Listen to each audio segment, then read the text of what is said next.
Hello everyone and welcome back to Mr. Location. With the release of Secret of the Mimic, FNAF theorists are going to be eating good for the next couple of months. Scott really blessed up with this game. It's leagues better than Security Breach. The narrative is coherent and it makes sense. The game is fun. I really had a good time with it. We got to see a lot of things that I simply never thought we would see, like the origins of the characters and things like that really make it fun. It's just a great time to be a theorist right now. But at its core, Secret of the Mimic is really about the Murray family. We have a brand new family to theorize about. Just like the Afton family, the Murray family has a complicated and dark past that we must uncover. The first step to solving the Secret of the Mimic is to solve what happened to the Murray family. So in this video, we're going to try and do that. Save me a dance for another day, perhaps.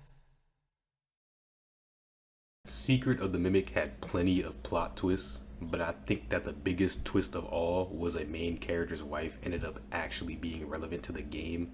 Unlike William's wife and Henry's wife, Fiona Murray is a well-established character with actual impact on the story. And this is something that none of us saw coming, considering her role in the original book that Secret of the Mimic is based on. In the book, she dies and basically has no actual relevance to the story, which is completely different from what happens to her in the game. In the book, her death is caused by complications during David's birth, but in the game, she dies at Fall Fest, presumably in a fire. But because Fiona in the book has a different fate compared to her game appearance, it is finally safe to say that the tales from the Pizzaplex stories do not exist within the game's continuity. Whether you believed the books were canon or not, I think we can all agree it's just satisfying to finally have an answer to this completely unfun debate. The books are not canon, or they don't share the same continuity, however you want to word it.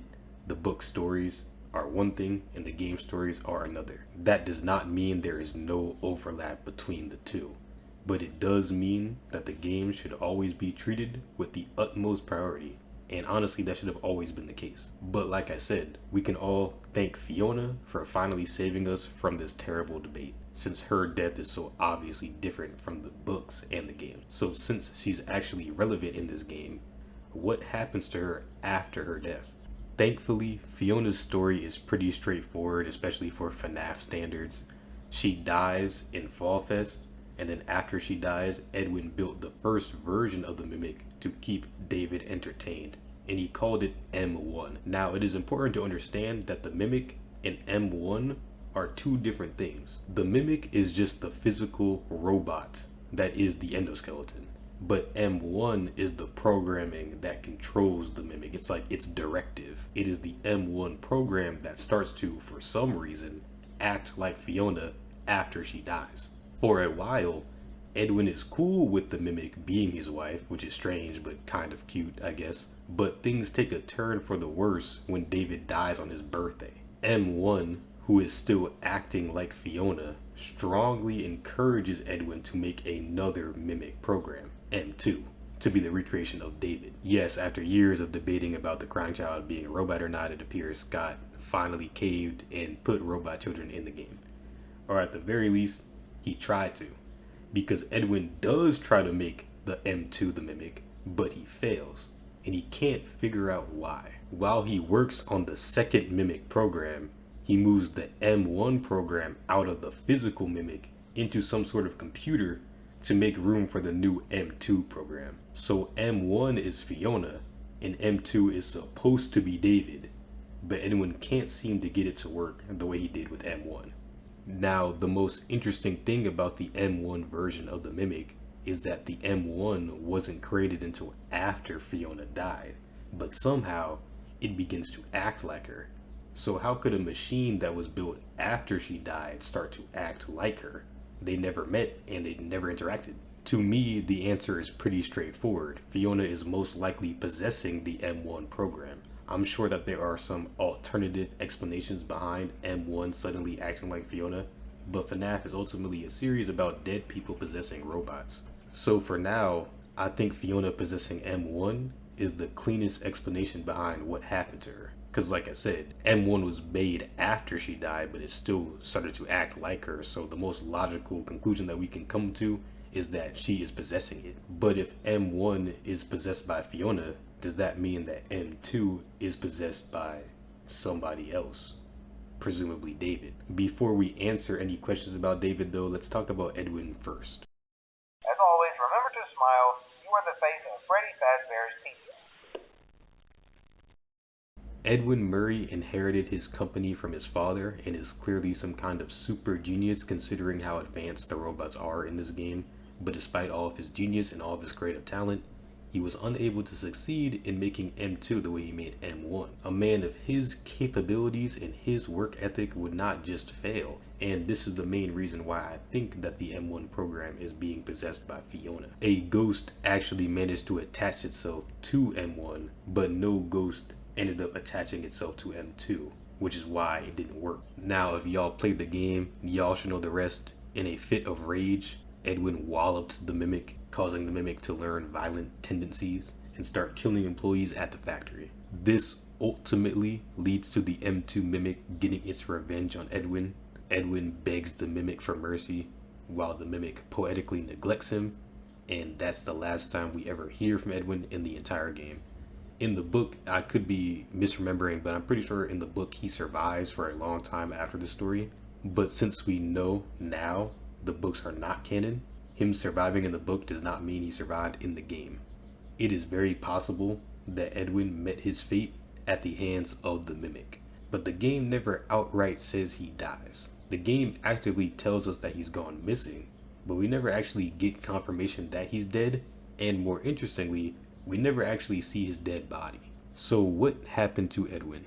In the parachute ending of the game, Fiona makes a reference to the Mimic placing people's dead bodies into costumes. She makes a sly remark about how she's curious as to what costume the Mimic might pick to hide Arnold's body. This is proof that the Mimic does not just leave dead bodies lying around, but actively chooses which costumes to hide his victims inside. I think this is a solid explanation behind why Edwin is labeled as missing. The Mimic simply took his corpse and put it inside of a suit. Now, I sincerely doubt that the Mimic just tossed him into one of the random elephant suits lying around the factory. He's simply too important of a character to not come back in a unique fashion. If Edwin is in any of the suits in the factory, it's definitely the Sleepy Moon suit in the basement.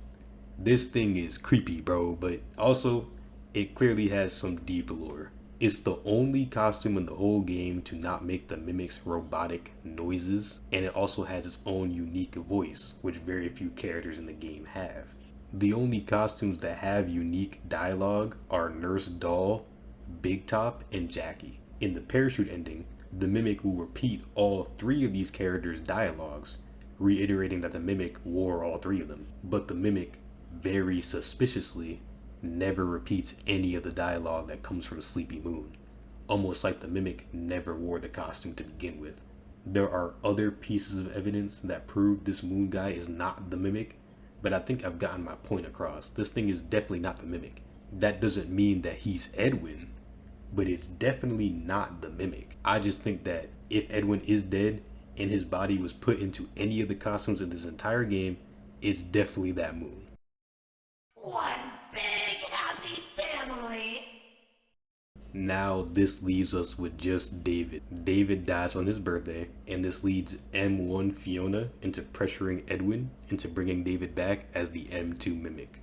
We know this didn't work out cleanly, and I said that it's possible that the reason M1 worked with Fiona but M2 didn't work with David is because Fiona's ghost attached to M1, but David's ghost did not attach to M2. It is much more likely that David's soul became the tiger costume. The tiger is clearly supernatural. It behaves a lot like Golden Freddy, teleporting around and sounding like the victim associated with it instead of sounding like the actual character it's supposed to be. If David's soul is anywhere and it is not in the M2 program, then the tiger is the likeliest candidate, in my opinion. It was his favorite toy, and we know how much FNAF characters love to possess their personas, so I think that the reason David did not become M2 is because he already became the tiger. But David's lore does not end at the tiger, mostly because he somehow has a relationship with the crying child. There are a lot of similarities between the two characters that I'm sure other YouTube people have combed over thoroughly, and there are probably dozens of theories now that these two kids are somehow the same person or robots or each other or something like that. I do not believe that they are the same person or anything like that, but what is undeniable is that these two characters definitely have a connection, if not just a purely physical one. David's toys literally become the crying child's, and it's very possible that his bedroom got converted into the crying child's FNAF 4 bedroom too. The connections are very clear. The only difficult part is figuring out how deep does the connection go. Like I said, for me personally, I don't see these connections as meaningful. In the FNAF movie, William Afton gives his daughter Vanessa the same toy plane that Garrett used to play with. This is very similar to how the crying child seemingly receives David's toys. But just because Vanessa got Garrett's toy, that does not mean that Vanessa and Garrett are the same person. It does not mean that Garrett's spirit is somehow influencing her, and it does not mean that Vanessa is a robot built to replicate Garrett. She just got his toy plane. This is what I think is happening to the crying child. I don't think that there is a literal connection between David and the crying child, but rather it just exists to show how depraved William Afton as a character is. Not only did William steal Edwin's ideas and his employees, he ran his company into the ground, and then he also stole his house and gave his kid's bedroom to his own kid. As of right now, I do not believe that this game meaningfully says anything about FNAF 4 story or the crying child story. But with that being said, I could be completely wrong. And the main reason why I second guess myself is because of honestly the Sleepy Moon character. This character is all about going to sleep, and we know that FNAF 4 is about nightmares. There might be something going on here. But if there is, it's gonna have to be stuff that I think about harder. If you guys think David and the crying child's connections do have deep lore implications, please let me know in the comments below. But regardless, I hope you guys enjoyed the video, and thank you for watching.